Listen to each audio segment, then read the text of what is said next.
అదే RTV app వార్తల్ని క్షణాల్లో చదివే అవకాశం ఉంటుంది. ఒక న్యూస్ పేపర్, ఒక టెలివిజన్ ఛానల్ మీ చేతుల్లో ఎప్పుడూ ఉంటాయి. సమావేశం సందర్భంగా గవర్నీయులు కౌన్సిల్ సభ్యులకు విన్నవించడానికి ఈరోజు ఏఐటీసీ ఐఎఫ్టీ ఆధ్వర్యంలో గత 15 రోజుల నుండి కూడా చనిపోయినటువంటి కుటుంబ సభ్యులకు అవుట్ సోర్సింగ్ ఉద్యోగాలు కల్పించాలని చెప్పి ఏదైతే మేము 15 రోజుల నుంచి చేసినటువంటి నిరసనను ఈరోజు కౌన్సిల్ సభ్యులకు తెలపడానికో, అదేవిధంగా చైర్మన్ గారికి, వైస్ చైర్మన్ గారికి తెలపడానికి ఈరోజు మేము అక్కడి వరకు వెళ్ళి ప్రయత్నం చేయడం జరిగింది. ప్రయత్నం చేస్తున్నటువంటి సందర్భంలోనే అక్కడ ఉన్నటువంటి మున్సిపల్ కమిషనర్ గారు కౌన్సిల్లో కేవలం పని అయిపోయిందని చెప్పి చెప్పడం జరుగుతుంది.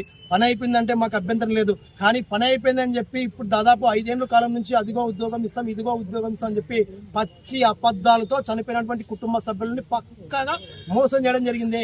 కాబట్టి ఆయన పైన ఎటువంటి నమ్మకం లేకే గౌరవనీయులు సభ్యులను కలిసేకి, గౌరవనీయులు సభ్యులకు వినతి పత్రం ఇచ్చేకి కుటుంబ సభ్యులను వెంట పెట్టుకుపోయాం. అందులో భాగంగానే కౌన్సిల్లో చెప్పడం జరిగింది, వాళ్ళ పని అయిపోయిందని చెప్పి, ఫైల్ వచ్చిందని చెప్పి, జాబ్లు ఇస్తామని చెప్పి అన్ని కల్లిబొల్లి మాటలు కౌన్సిల్లో చెప్పడం జరిగింది. మేము ఆయన మాట నమ్మే ప్రసక్తి లేదు.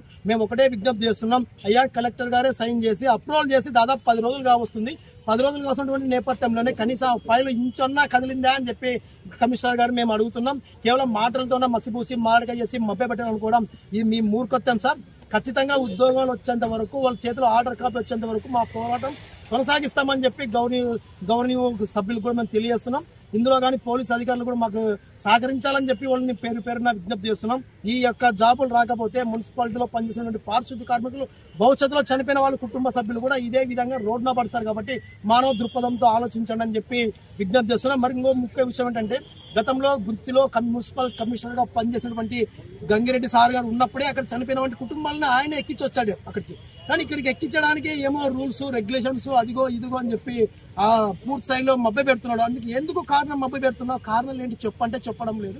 మరిన్ని వీడియోస్ కోసం ఛానల్ ని సబ్స్క్రైబ్ చేయండి, లేటెస్ట్ అప్డేట్స్ కోసం వాట్సాప్ ఛానల్ ని ఫాలో చేయండి, అండ్ లింక్ డిస్క్రిప్షన్ లో ఉంది.